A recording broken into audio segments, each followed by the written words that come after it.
My mother, first of all, back then chain smoked Winston Ultralight 100 cigarettes, and I do believe there were white wine spritzers in a cooler for every baseball game I ever played.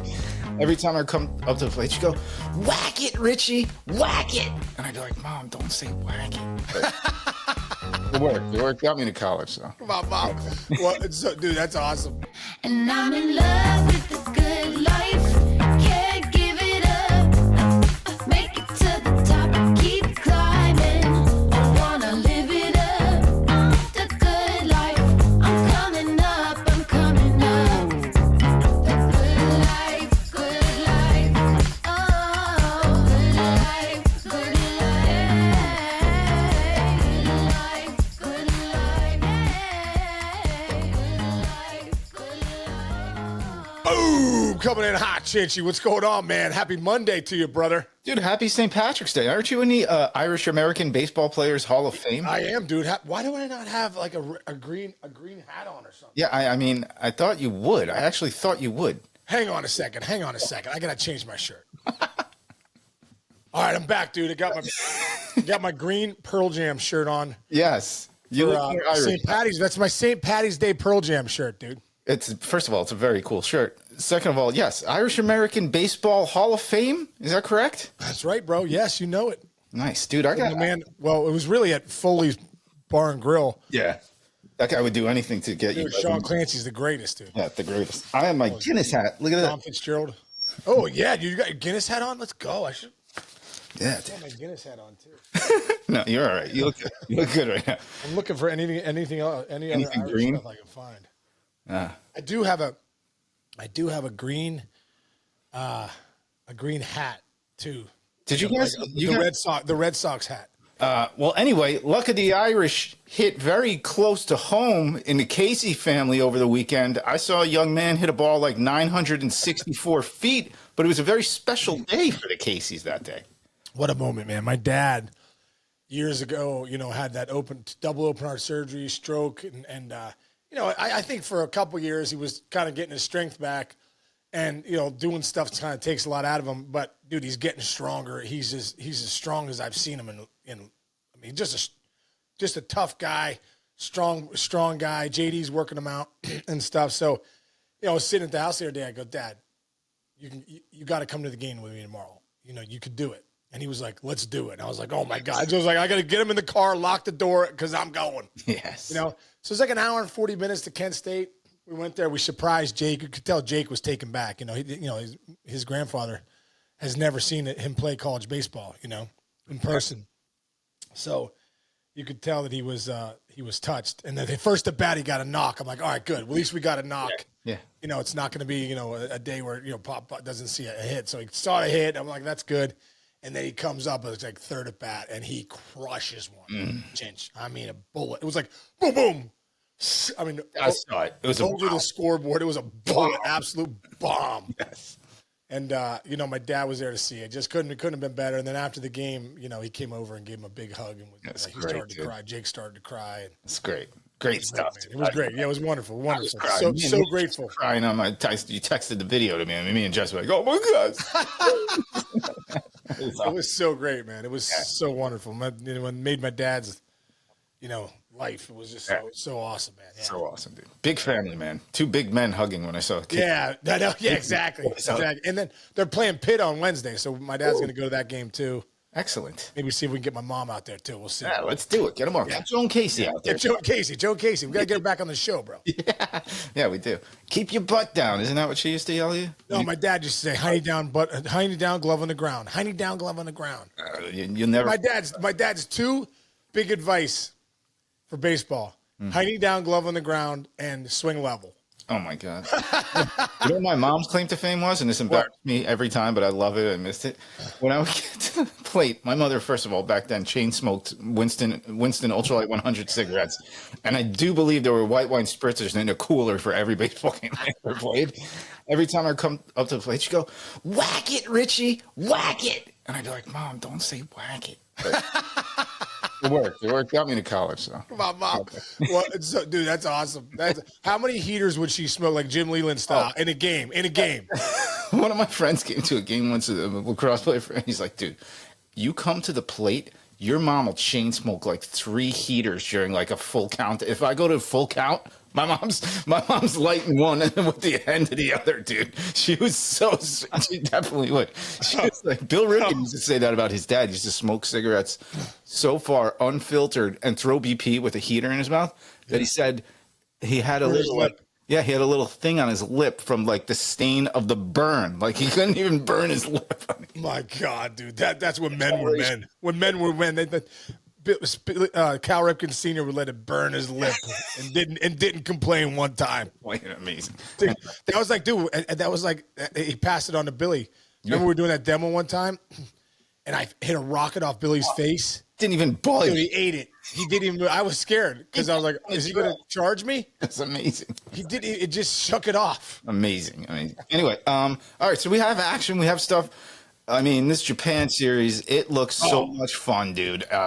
You got there's so many different ways to go. First of all, Ohtani exhibition game, boom, goes deep. Japan. Dude, how awesome is that, dude? It's unbelievable. That's what the fans want to see. That's like Jim Casey coming to Kent State. Yeah. Jim Casey wants to see a home run. You come to see Ohtani in Japan. Yeah. You want to see a home run, dude, and he delivered. Dude, the international flair is so great. You know what this kind of reminds me of? This is like a little bit like that first dream team in the Olympics with basketball when it was like Jordan and everybody wanted to see them. Yeah. Like the Cubs have great Japanese players. You know, obviously the Dodgers do too, but they also have some of the greatest American baseball players. So these guys. Did you see Justin Turner's out there? And there were these 2 adorable little kids wearing orange beards, and he brought them out onto the field. Oh, that's awesome. Your boy's there, dude. I saw Eddie Vedder in a helmet down the first baseline. Like, what's Vedder? No, dude. I talked to Eddie. He was like going there on the trip. He's with Jill and his daughters, which is so cool. Mm-hmm. Jill had some cool posts too, like they were doing like some meditations or whatever, like just things they do in Japan. I don't know, but really cool stuff. And but also, dude, Jack White. Yes. Of the lead singer of the White Stripes, he's a huge Tiger fan. Huge Tiger fan, huge baseball fan, and him and Ed are kind of in cahoots with baseball. Mm-hmm. So I think Jack was like, dude, you come out to Tokyo. So I don't know if you saw it or not, but I believe Ed was on stage. Oh, he was on stage with him. Yeah, I saw Ed's wife do a video of them on stage. It's pretty. Yeah. So he's like, dude, I'm gonna go on. Maybe I'm gonna go see the White Stripes. He's a Jack White fan, first off. Great. First of all, Jack White. But he's like, I'm going to get on the stage, and I think he's saying Bob O'Reilly, which was cool. So, yeah, Ed was fired up about that trip, dude. But that's a cool trip. You go out there, you get on stage with Jack White, then you go watch the Cubs play the Dodgers. The only guy not having a good time out there, and for rightful reasons, is Mookie Betts, dude. He's going to miss – now he's just going to miss both games. He couldn't play in any of the exhibitions. They say illness. Oh boy, I hope he doesn't have food. It sounds like some sort of food poisoning. We're no doctors here, but dude, you've taken this trip. It is a physically, maybe one of the more physically demanding things you'll do as a professional. Oh, I took the trip. I slept wrong on the way there, and I couldn't move my neck. So not only did I take a 13-hour flight, couldn't move my neck when I got there. I was in traction, rehab, all that stuff. I ended up playing.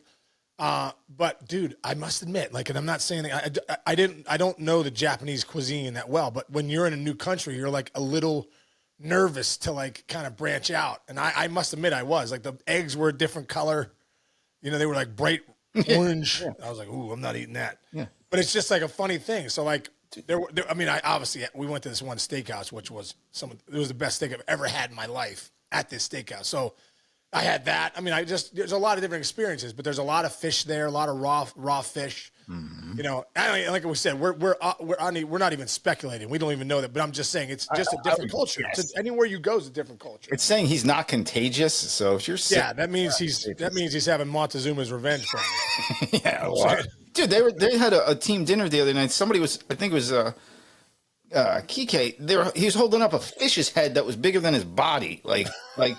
I'm sure the food is amazing, but it's not like, look, I'm sure if people come to America, they're like, what do these people eat? Oh, dude, like, why are we 70% obese? I'll tell you why. Wendy's, Arby's, McDonald's, Jersey Mike's, all down. You're like, what are we doing? Let's do a spaghetti with chili on top and a bunch of cheese. Yeah, but that's good, though, Chins. That's in Cincinnati, baby, the Skyline. I got to try it. The five-way. The five-way with a side of chili. This is so good.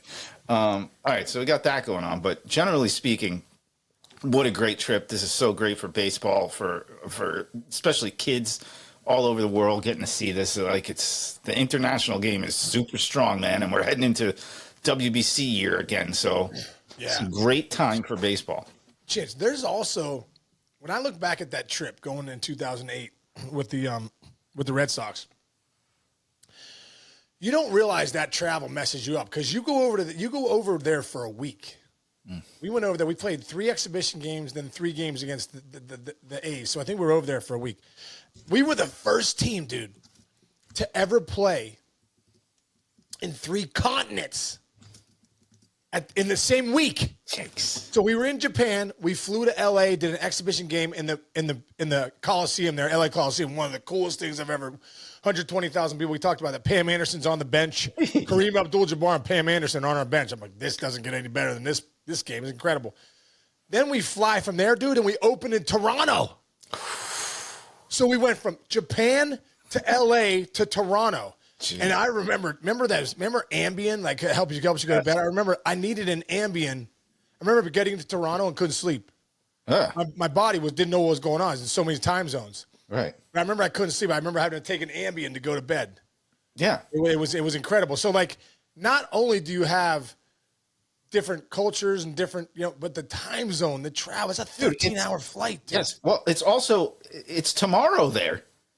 Right. Right now, as we're recording this, it's 12:50 a.m. It's 11:51 a.m. on the East Coast here. Yeah. It's a day.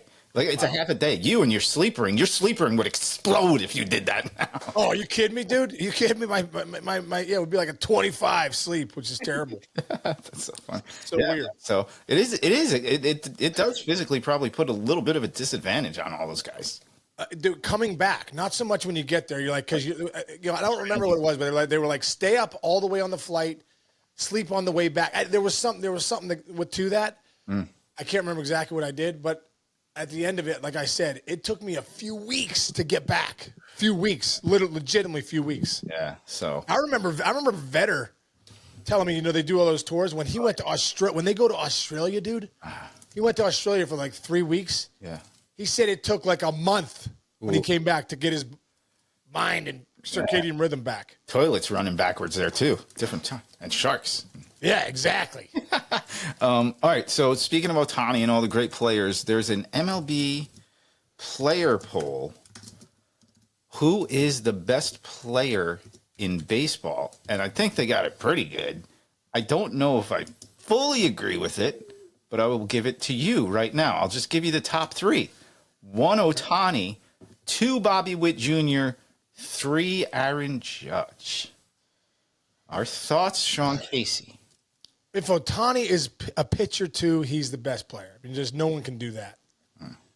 And then, as far as Witt and Judge go, I mean, geez, you're splitting hairs here, dude. I think Judge is the best hitter. Judge is the best hitter in baseball. He's better than Ohtani. He's better than Witt. He's the best hitter in baseball. Judge is a great athlete too. All around, because Witt steals so many bases and he plays also a Gold Glove shortstop, which is I believe that's the most important position. If you have your best player at short that hits for power, hits for average, steals bases, he won the batting title last year. Maybe all around, I can understand him at 2, but to me, the best hitter in baseball is Aaron Judge. There you go. You could do hitter, player, unicorn. The best unicorn in baseball is Shohei Ohtani. Yeah. I mean, it's just so ridiculous. Yeah. I mean, yeah, Did you see they're pausing him too? They're pausing Ohtani right now for pitching. Like, pausing, like it's too much for him, he said right now. Hey, listen, his bat obviously helped them win a World Series. So it's not like, and by the way, they have a little bit of depth in their rotation. Dude, they have 2 fucking rotations. Some girl did a great viral tweet here in New York. She just asking the Dodgers to borrow a couple pitchers for the Yankees. Seriously, because you see Clark Schmidt came out of the game with his shoulder. Dude, they are in trouble. I mean, if you have Schmidt down, if he goes down, dude, shoulders scare me. Whenever I see shoulder, that makes me nervous. Yeah. Cole's out. Who else is out? Hold on. Well, Stanton's out offensively. I mean, Stanton's out, but I think there's isn't there one other pitcher down? No, it's just Schmidt would be down. Cole's Luis Heel, dude. Luis Heel. There you go. Luis Heel. He's down. Dude. If Schmidt goes down, there's your top 3 starters. Yeah, dude, that's like Schilling and Johnson to a degree for what their rotation is set up for. Like, Yeah. obviously, So now you go, obviously, nobody go crazy. dude, thank God they signed Fried. Holy crap, right? So yeah, you got Fried at 1. It looks like Rodon's going to start game 1, though. From Rodon, Fried, and There you go. Well, and also, thank goodness you didn't, what's his name? The little Long Island guy still on the team. Stroman. oh, yeah. Oh, dude. Imagine they traded him right before and Oh, it was- still got hurt the same week. That's what we said, man. Remember at the beginning, it always plays itself out. It always plays. You don't want to go to the bullpen. It's great. Let's just see what's happening at the end of spring training. Usually there's a couple guys down. Yeah. Oh, by the way, Mark Leiter Jr., back discomfort. Ian Hamilton, he's got an infection. Their entire pitching staff is a little snake bit right now. So They're banged up, man. They're banged up. there is a guy out there who they can go pick up. His Trevor name is- Bauer? No. Whoa, jeez. Do you Trevor think he'll ever come back, dude? Dude, Trevor Bauer is apparently doing a showcase for a bunch of teams this week. Is he really?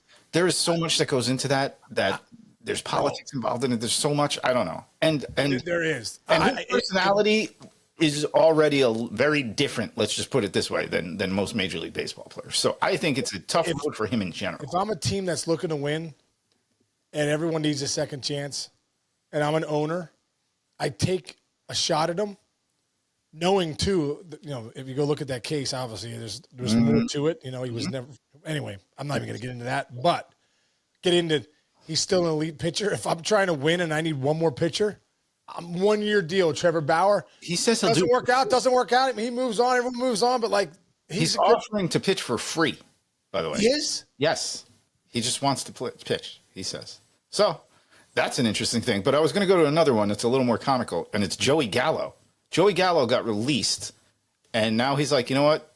The heck with it. I'm going to pitch. He can throw high. Apparently, he can throw mid. He's got a cannon, and he's big. He's humongous. dude. I can see this working out. Actually, see this working out.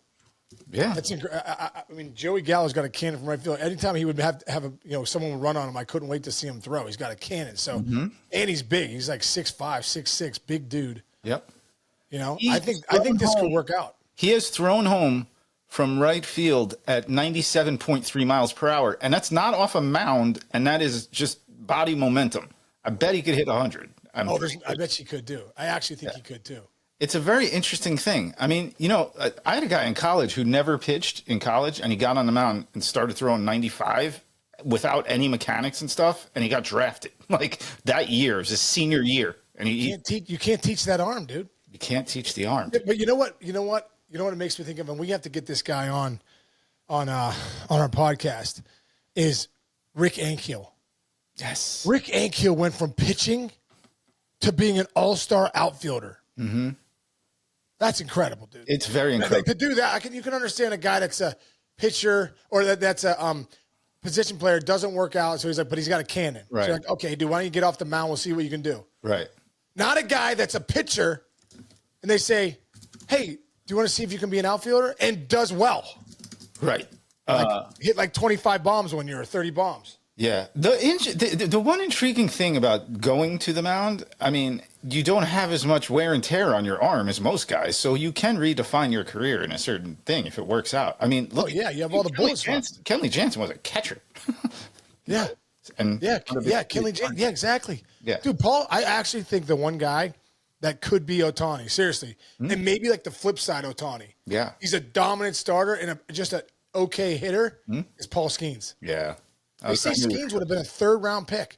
Dude, he dominated. Go look at his at Air Force. He raked. Dude. Raked. Isn't that unbelievable? I always look at those guys like that's how I knew I wasn't like, like for normal human beings, I felt like I was a pretty darn good athlete. I played 3 sports in high school, but then you go like Deion Sanders was great at everything, or like Charlie Ward. Like, do you realize what kind of athletes? Charlie Ward was basically like Heisman Trophy quarterback for the greatest team in college football at the time, and then goes out and makes $100 million as a point guard for the Knicks. The level of elite athleticism that some guys have is crazy. Dude, go back and look at our podcast with Brian Jordan. Brian Jordan is one of the greatest athletes of all time. University of Richmond alumni. Don't get caught in the web. ABJ. We had him on, dude. Like, he was going to be all-pro defensive back with the safety with the with the Falcons, they didn't pay him, and then the Cardinals paid him, so he left. Yeah. Ended up just doing baseball. He played a few years in the NFL. I can't imagine doing that. Yeah. Incredible. The other thing that's very interesting is, like, I think the super duper duper elite athletes are the ones who can play baseball. Like, it's amazing. Like, I'll give Jordan, I think Jordan could play baseball. If he started earlier, he would have been. No. No? No. No. No. Oh, I like this. Too big. Too long, arms were too long. Bat speed wasn't that good. Oh, really? Okay. No. I hit 200 in the minors. That's true. But he was like You know what I mean? 36 or something at the time. Hey, just saying. All right. Wow, that's a stickler for you. I don't think so. I don't think so. Wait, when he was playing, where were you? Were you in college? When he went to the That was 94, right? So I got drafted in 95. Oh, so were you sitting there going, why is this guy getting a shot and I'm not yet? Is that what the No, I thought it was so cool. I thought it was so cool. And I played with a guy, I can't remember the guy's name. It was a pitcher I played with in A-ball when I was in Kinston. He played with Jordan the year before. So, yeah, it was 95, I believe, Jordan played. And he played with Jordan, said he was awesome, said they got that nice bus, all that stuff. He said it was a great experience. But It's interesting. I just – remember Danny Ainge? Danny Ainge played for the Blue Jays Yeah. and the Celtics. Dude, Boomer Esiason to this day is considered the best baseball player in Long Island history. How about that? Is he really? Yep. Pitcher? Yeah, he's a pitcher, and he's a great athlete. I mean, I'm sure he had a cannon, too. yeah, yes, I'm sure he did. Well, yeah, he pitched too when he was. Dude, you know who else? How about this name? When I talked to the Brewers last week, dude. Remember Jason Lane? Yes. Dude, Jason Lane came up with the Astros and raked. Seriously. We talked about the mental side. He's like, dude, I just couldn't cut it mentally. Like, like most people in this game, it eats you up. Wow. Came out the gates, had a lot of success, couldn't figure it out. Next thing you know, was a pitcher, made it back to the big leagues. That's a pitcher, bro. That's amazing. And what was he saying? Wasn't Pat Murphy, but maybe Craig Counsell was like, hey, maybe it was Murph. I can't remember who it was, but a couple years ago, they're like, you're starting and you're hitting like seventh. Wow. And he went 3 for 4 with 2 bombs. That's amazing. I remember Peter Gammon told us once that Poor man's Ohtani. there you go. Peter Gammon said Derek Lowe was the greatest athlete he had ever seen, and he's seen a lot of really good athletes. Really? He said he saw him stand underneath a basketball hoop without taking a step and jumped up and did a 360 dunk. Wow. That's pretty impressive. That's impressive, dude. You know who else was a good athlete back then? Clay Buchholz.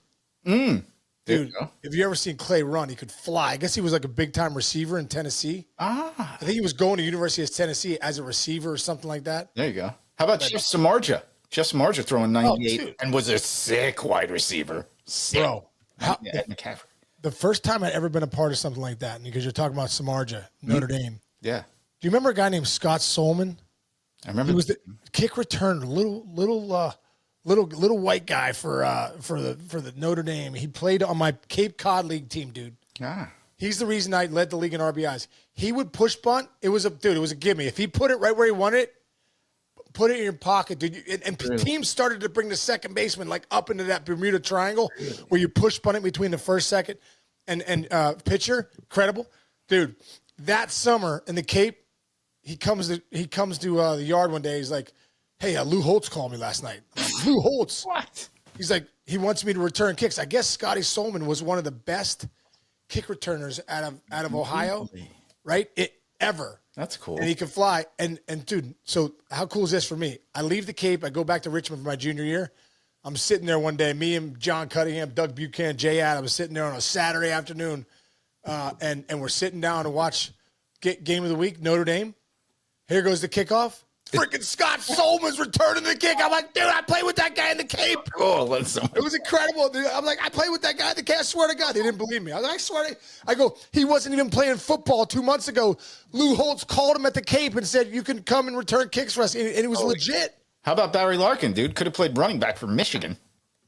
That would Oh have my been God, dude. That's an incredible story. Ever tell you a story? No. When Lark used to go to practice every day at Michigan, and Bo Schembechler, the legend Bo Schembechler, used to come to practice and be like, hey, Larkin, you're a... Every day he would say that to him. You're a pansy or whatever he would say. Every day. Because he wouldn't play football? He wouldn't play football. That's unbelievable. You're playing the wimp sport. That's an amazing... Get the pads on and come play football every day because Bo Schembechler had to walk to his office past the baseball. He said every day Schembechler would yell at Larkin. Man, Larkin has that's one of two of the greatest stories of all time. Because the other Larkin story is that his son came back in ninth grade from trying out for the baseball team and goes, "Dad, I don't want to play baseball." And he's like, "Okay, that's fine, but why?" And he goes, "My coach said whoever taught me how to hit is an idiot." Meanwhile, it was the Big Red Machine taught It was Tony Perez. Yes, it's Tony Perez taught me how to hit like this. What's wrong with coaches? Terrible. Get a hold of you. Whoever that coach is, if you're listening to this, you're probably not. But if you are, get a hold of yourself. That's good. All right. Well, Jeez. anyway, what's the word? What do you say? Slaint, man. Have a great. What are you gonna do? We don't. Neither of us drink beer anymore, so there's not gonna be. Yeah. I'm gonna. bread.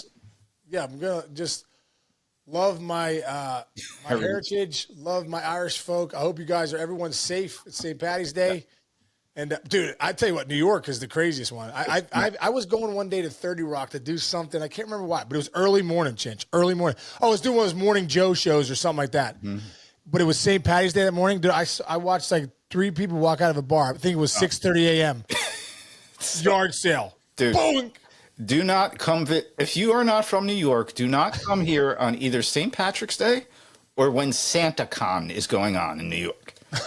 SantaCon. It's devastating. Dude, my daughter was talking about SantaCon. I'm like, what is that? She's like, I go, now that you said that, she ain't going. Is it as an Italian? Even though she's in college and she could do whatever she wants, I'm laying the law down and say you're not going. It is a disgrazia. I'll tell you that 100%. That's my Italian heritage coming out. SantaCon is one of the grossest things you'll ever see. It's just like, if you want to, hey, if you like seeing Santa Claus vomit, go right ahead and go.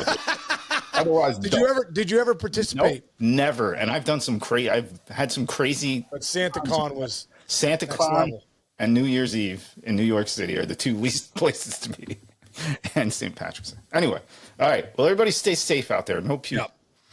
Yep. Everyone stay safe, and everyone, thanks for listening. And don't forget to hit the subscribe and download button. Remember, it's free. It's not going to cost you a dime. All right. And